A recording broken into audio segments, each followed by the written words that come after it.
Feather কাট এটা আমরা শুরু করব সামনের দিক থেকে, এর গাইডলাইন থেকে শুরু করে সব কিছু সামনের থেকে চালু হবে। এখান থেকে প্রথমে মাঝখান থেকে একটুখানি সেকশন বের করে নেব ফার্স্ট গাইডলাইন বের করার জন্য। কি করলাম, ওই চুলটাই আবার আমরা ভাগ করে নিলাম।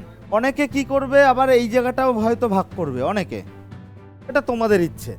মানে এই জায়গাটার জাস্ট এই কটা চুল নিয়েও ফার্স্ট গাইডলাইন করতে পারে, যার যার ব্যক্তিগত ব্যাপার। প্রথমে আমরা লেন্থ ঠিক করব, সামনের লেন্থ কতটা বড় হবে। মানে সবে মাত্র বললাম না আমরা এরকমভাবে আমাদের ফেদার কাটিংটা হয়, মানে কি ছোট থেকে বড়। তো এই ফার্স্ট যে ছোটটা, ফার্স্ট ছোট, সেটা আমরা কোথায় রাখবো? এখানে রাখবো, এখানে রাখবো, এখানে রাখবো, না এখানে রাখবো?